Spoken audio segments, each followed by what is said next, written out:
नमस्कार, सत श्री अकाल। मैं डॉक्टर प्रमोद आज आप सबके बीच में फिर से उपस्थित हुआ हूं एक नए टॉपिक के साथ, क्योंकि बहुत सारे किसान वीरों का या किसान भाइयों को कॉल आ रहा था कि डॉक्टर साहब हमारे को इस टाइम जो आने वाला सीजन है, या कह सकते हैं अगस्त की बात करें या सितंबर की बात करें, अक्टूबर की बात करें, तो इसमें बहुत सारी प्रॉब्लमें आती हैं, जैसे कि पशुओं की डेथ के रेशियो ज़्यादा बढ़ जाता है फार्म पे एनिमल, क्योंकि इस टाइम ड्राई में भी होता है, ट्रांजिशन में भी होता है, तो उस कारण से एनिमल की इम्यूनिटी के कारण से एनिमल को और साथ में। तो हम बात करेंगे आज हीमोप्रोटोजोन की, जो ब्लड में जो होते हैं पैरासाइट, आपको उनके क्या क्या सिम्टम होते हैं, वो कैसे फैलता है, फिर उनके क्या क्या लक्षण होते हैं, क्या क्या सिम्टम होते हैं, उनको हम कैसे बचा सकते हैं या क्या ट्रीटमेंट कर सकते हैं, उसका प्रिकॉशन क्या कर सकते हैं, ये सारी चीज़ों पे हम बात करें।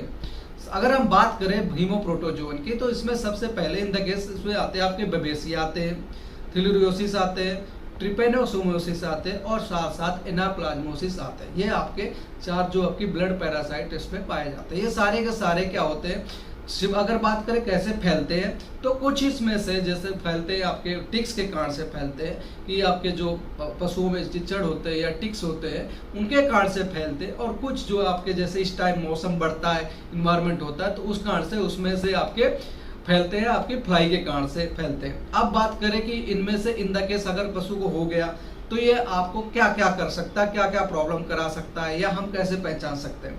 अगर बात करें तो इस केस में बहुत सारे पशुओं में क्या होता है, टेम्परेचर बढ़ जाता है, in the case average temperature बढ़ता है, और अलग अलग केस में अलग अलग सिम्टम होते हैं अलग। पर हम क्या कॉमन बात करेंगे, इन द केस टेम्परेचर बढ़ने के साथ साथ पशु का भूख भी कम लगती है, इसके कारण से पशुओं के एनिमल को प्रॉब्लम हो जाता है। सबसे ज्यादा क्या प्रॉब्लम होती है कि आपके ब्लड लॉस ज्यादा हो जाता है, क्योंकि आरबीसी रप्चर होने लगती है पैरासाइट के कारण से, जिसके डेथ के चांस आपके बढ़ जाते हैं, हीमोग्लोबिन का रेशियो काफी कम हो जाता है। तो उस कंडीशन में हम क्या कर सकते हैं, इन द केस अगर बात करें सिर्फ बबेसियोसिस की, तो बबेसिया के केस में स्पेशल सबसे बात जो फोकस होता है उसमें क्या होता है, ब्लड लॉस के कारण से एनीमिया बहुत ज्यादा हो। एनीमिया मतलब होता है कि आपके जो ब्लड का रेशियो काफी कम हो जाता है। और साथ की बात करें, अगर उसकी यूरिन की बात करें कि पशु अगर यूरिन कर रहा है तो उसमें भी ब्लड आपके कॉफी कलर का ब्लड आएगा, वो आपका एक डायग्नोसिस है, आपका प्रॉपर देख सकते हैं। दूसरा बात करें अगर दूसरे की थैलेरियोसिस की, थैलेरिया के केस में भी टेम्परेचर आपका काफी हाई होता है, 106 फ़ारेनहाइट तक हो सकता है। इस केस में काफी पशु को भूखने लगती, इसको एनोरेक्सिया बोलते हैं।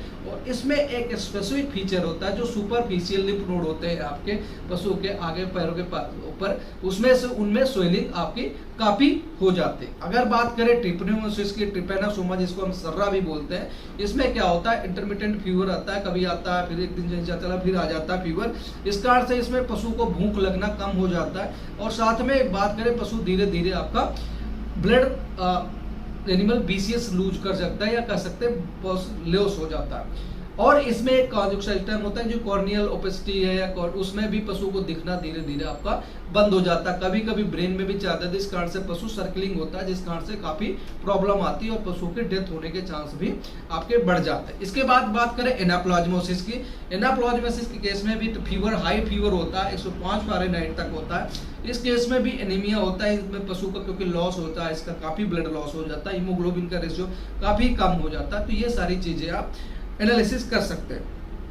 अगर हम बात करें कि ये सारे चीज, और सबसे बेस्ट है इस केस में डायग्नोसिस के लिए आपको ब्लड सैंपल अपने नियर बाय लेबोरेटरी से या आप टेस्ट करा सकते हैं, जो एक स्पेसिफिक होता है। उसमें क्या होता है, ब्लड पैरासाइट से टेस्ट करा के आपको पता चल जाएगा कि स्पेसिफिक कौन से पैरासाइट आपके पशु को हुआ है, उसी अकॉर्डिंग आप चेक कर सकते हैं, या उसी हिसाब से आप ट्रीटमेंट दे सकते हैं। साथ में बात करें सिस्टमेटिक अप्रोच की, तो इसमें क्या होता है, पहले सबसे पहले आपके नियर बाई आपको देखना पड़ेगा कि टिक्स है, फ्लाई है, आपके नियर बाई मक्खी मच्छर तो नहीं है, चिचड़ तो नहीं है। इसमें क्या होता है, पशुओं का टेम्परेचर काफी हाई हो जाता है, तो वो भी आपको चेक करना चाहिए। इसमें जो म्यूकस मेम्ब्रेन होती है आपकी, जो आँख की होती है, वो काफी पेल हो जाती है, क्योंकि ब्लड का लॉस काफी हो जाने के कारण से वो पेल हो। कभी कभी जैसे बात करें लिम्फ नोड भी स्वेल हो जाते हैं इस केस में। और स्पेसिफिक केस में बबेसियोसिस में आप यूरिन टेस्ट कर सकते हैं, और साथ में आप रेस्पिरेशन भी चेक कर सकते हैं। अब हम बात करें ट्रीटमेंट के, इसको कैसे बचा सकते हैं। अगर सिर्फ हम बबेसियोसिस की बात करें तो इसका ड्रग ऑफ चॉइस डाइमेनाजीन होता है, और साथ में इमिडोकार्ब हो सकता है, जो कि बहुत सारे कस्टमर यूज कर सकते हैं। और थैलेरियोसिस केस में क्या होता है, ब्यूपारबाक्विनोन आपके ड्रग ऑफ चॉइस आप दे सकते हैं। ट्रिपेनोसोमोसिस के केस में क्या होता है, आइसोमेटामीडियम और डाइमेनाजीन आप यूज करवा सकते हैं।